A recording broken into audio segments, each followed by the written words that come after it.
SAG-AFTRA union members have been on the picket line since mid-July. We will not allow you to take away our dignity. One day longer. One day stronger. What happens here is important because what's happening to us is happening across all fields of labor. I heard you call the studios tone deaf, greedy, out of touch, and calling kind of the way they were operating at one point as disgusting. There's a level of expectation that they have that is just not realistic. And they are adding to a set of challenges that this business is already facing that is, quite frankly, very disruptive. So they're not being realistic? No, they're not. There he is, sitting in his designer clothes, just got off his private jet at the billionaires' camp, telling us we're unrealistic when he's making $78,000 a day. I wrote for a very big show called The Bear. I made very little money. I saw no profits in it. I lived below the poverty line working on this show that has made millions of dollars. This is not how the world has to be. The entire business model has been changed by streaming, digital, AI. If we don't stand tall right now, we are all going to be in trouble. The longest actor strike in history is finally over. And we're not over. We're only just beginning. We began this journey, the largest entertainment union in the world, and we finish it the most powerful.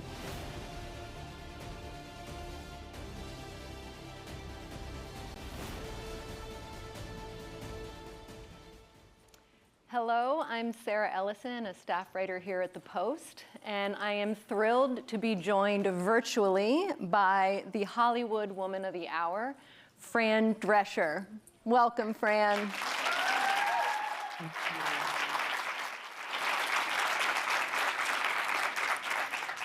Well, you have had quite a few months. I'm wondering if you could just take the audience back to the summer, to the beginning of all of this in July. What were the issues that were on the table and what was at stake that caused the entirety of the union to go on strike for 118 days?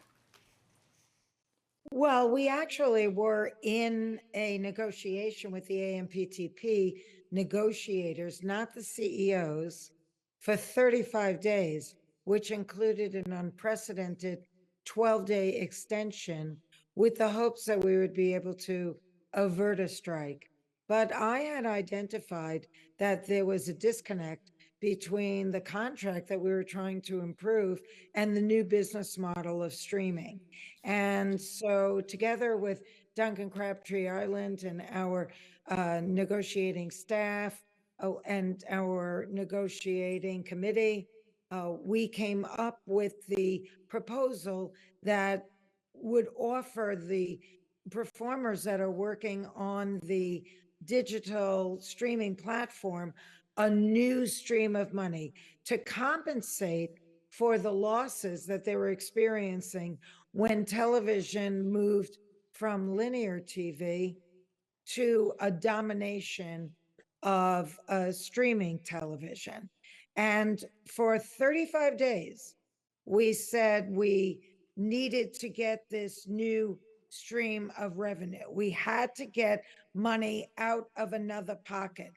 And in the 11th hour of the extension, I said, we're going to have to go over your heads. We have to speak to your bosses, because all they kept saying was no. And all we kept saying was, well, it's not going away. It's going to remain on hold, and we're going to have to deal with it. And so this became a bone of contention, yet it was one of the centerpieces of the negotiations. And so Duncan and I called several of the CEOs and said, look, if you want to avert a strike, we don't care what the mechanism is. We don't even care what the money is, but we must get into a new pocket of revenue to compensate for the losses that have been experienced by our members by transitioning into the streaming SVOD model. And they said no. So there was really no choice. The clock ran out and we went on strike. And on July 14th, we were officially on strike. And we said that we want to continue talking to you, but they didn't talk to us. They didn't talk to us until early October. And I think that they were hoping to either back us into a corner or break our resolve, or hoping that they would resolve with the WGA and then we would just fall in line. But much to their surprise, they were dealing with a different kind of leadership in both myself as national president and Duncan Crabtree Ireland as national executive director and chief negotiator. And we really stood firm because this was a very logical argument that had to be addressed. And the speech that I made rang like a bell around the world, and ultimately they had to hear it. And eventually they did hear it, and they came up with their own mechanism by means of offering more money to the people that were working on that platform.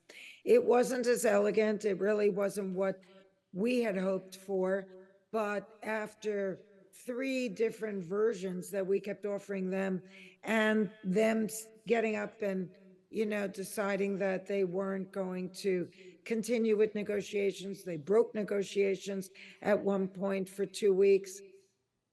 We realized that what they had come up with as a result of what we were insisting upon was something that we probably were going to have to work with and make fit our agenda if we wanted to advance on the new stream of money coming from a new pocket. And that was something that was necessary, that the money that was acquired would go into a fund so that we could throw it over a wider net of performers. And they rejected the fund notion. They just wanted to give a added bonus to a thimble worth of shows. And although I agree that the performers on those shows should get a nice bonus, because in the linear television world, they would have been in syndication. And in the vacuum box of streaming, there is no syndication. There is no tail. So until they came in, until they accepted that it was, when they gave us that best, last, whatever, I said, I was in the room with them when they said it, best, last, final. And I said, I understand what those words mean. I hear you loud and clear, but I'm just letting you know that without the fund, that's the deal breaker. Right. But talk about no rest for the weary. Your work is still not done. You're in LA because you had to present the contract to your members, and they are going to have to ratify it. Your partner in this, who you referenced earlier, said that as good as this contract is, it's not perfect. To you, what are the parts of it that aren't perfect, and how did the membership react? Well, I think for the most part, the membership is very excited by the contract and relieved that the strike is over. And they appreciate that we, for the first time, filled blank page after blank page after blank page with new language that had never been there before, namely a new stream of revenue, breaking pattern with the other unions on minimums, and adding AI to the contract, adding new language for casting regulations, which kind of went off the rail during COVID, and as expected, took advantage of the member body. So I think that for the most part, this is a contract that crossed the $1 billion mark, which has never happened before. And we have a lot of reason to be very proud. Performance capture had never been in the contract before for 20 years. They were fighting to get that in the contract. So I think that, as Lincoln said, you can't please all the people all the time. And there are always going to be those naysayers who feel like their issue we couldn't get. Right. And our feelings are, let's get language on the page. Let's get as much as we can get, and then we'll go back. But if there's no language on the page, there's nowhere to start to build. And so that was the feeling of our negotiating committee, who passed when the final two pieces were put in place in like the 11.9 hour. We passed it without objection. Yeah. It was because the last two things came in, and that was the last piece of IA and the fund for the bonus model of extra revenue. You were something of a sort of unusual labor leader. I think most of the people in the audience probably remember you as Fran Fine from The Nanny, but you said multiple times throughout these negotiations that you didn't need to bring male energy in order to sit at this negotiating table. And you had said at one point that you could still rock a red lip. On reflection, what did you mean by that? And do you think that your mostly male negotiators across the table from you treated you differently because you were a woman? Did you face sexism at the table? I can't say that I face sexism at the table per se, but I feel like the whole way they engineered the narrative from their point of view was to diminish me as a woman leader. At first, they tried to suggest that I was being too aggressive in the room. Then when that really didn't work, they tried to suggest that I was too frivolous in the room. And ultimately, I saw it as an opportunity to start the conversation as a movement for women and girls, that I don't have to emulate male energy to lead, that I can lead with intellect and empathy and dignity and morality, and I can be me and still rock a red lip. And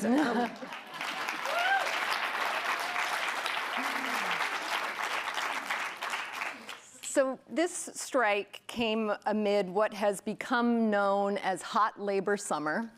And you weren't the only, there was the writers' strike, which ended before your strike, and then we also saw the United Auto Workers. What do you think has created this moment, this tipping point in the labor movement?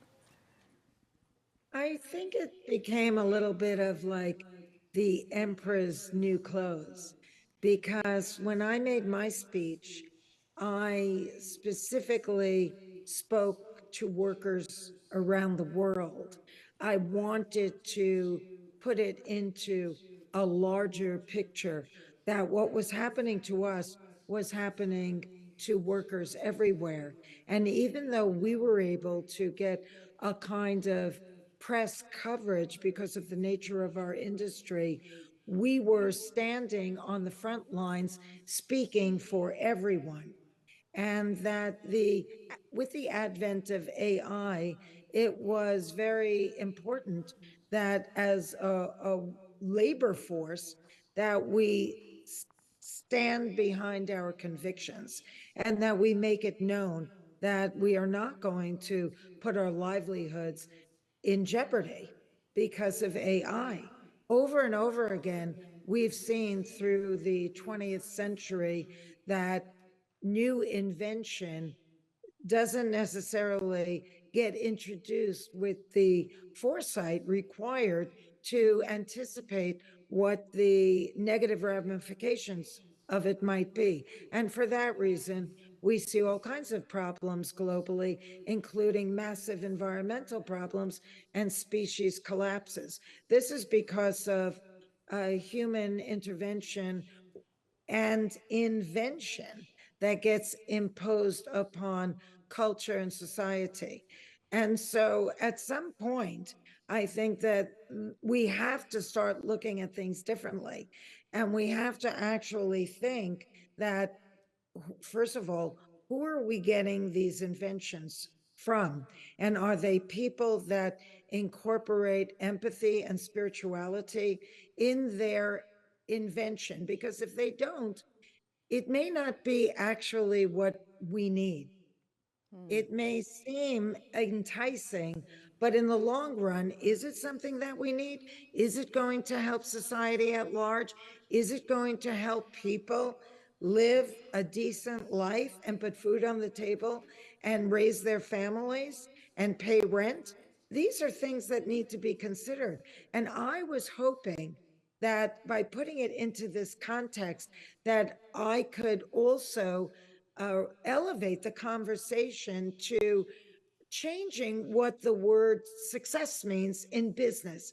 That no longer should it be the bottom line is the bottom line in a dog eat dog culture, which was very prevalent in the 20th century, but to start having a renaissance of thinking whereby the word success in business and every decision that's made is in harmony with empathy and spirituality. We're almost out of time, but I want to ask you again, most of the people in the audience before this moment knew you as the beloved Frances Fine. And we've gotten to see a totally different side of you. I'm wondering, how would you like to be remembered best? Well, I think that being in leadership has always been something that I've naturally gravitated towards. Even being a celebrity, for me, leveraging my celebrity on behalf of the greater good was always an imperative. I'm a cancer survivor, and I started the Cancer Schmancer movement because I didn't want what happened to me to happen to other people by means of misdiagnosis and mistreatment. But that eventually morphed into challenging how we look at our body and how we live, and how the environment that we create for ourselves in our home could be impacting our health. And I was a victim of a violent crime, and I spoke very candidly about that in my book. And so that people could read it who are going through things, because let's face it, no one leaves this planet unscathed, and see that bad things happen to good people. And if she could survive, maybe I could find the courage to do it as well. And when I wrote the book Cancer Schmancer, I also wanted people to realize that it's a journey. When you're going through the depths of despair, side by side with grief lies joy. And it's important that we muster our courage to find even the simplest tiny miracles that abound each and every day, so the grief doesn't consume us. That takes a lot of fortitude.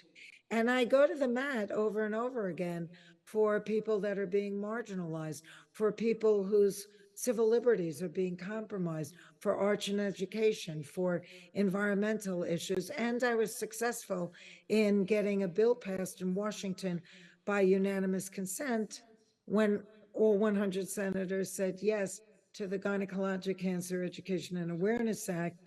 And that turned into the vetted position of public diplomacy envoy for health issues, where I was sent to our allied nations and military bases around the world to speak on health and self-empowerment of your body. And so it just felt like all of my accomplishments had led me to this one defining moment when I was asked to run for president of the union, and never anticipating that it was going to mushroom into something of this magnitude.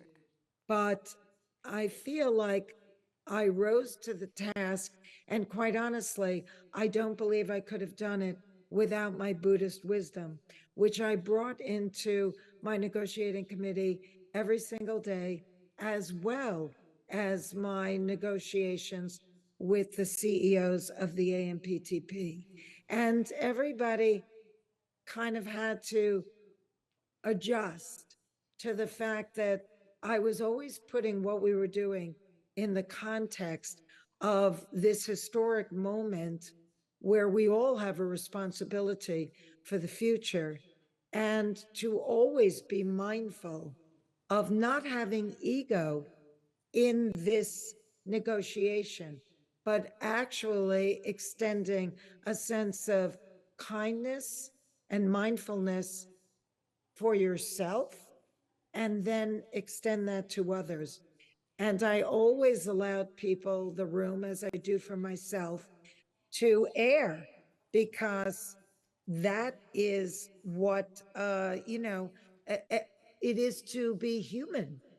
And if you're mindful of what you did, the universe will offer you another opportunity to respond to it again in maybe a different way, because we're all on our journey of self-refinement.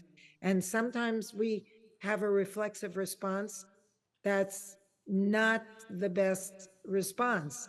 But if you're mindful of it, you look at it, you ask yourself, why was this presented to me? Where was the opportunity? Did I fail? And if I think I could have done it better, then I decide right there and then, next time this opportunity arises, I'll try it differently. And I gave everybody room to grow through this experience. Spoken like a truly powerful woman. Thank you so much. Madam President of the Union, Fran Drescher, thank you for being with us. Thank you. Thank you so much. I so appreciate it. And thank you to all of you. Please stay with us. We will be right back.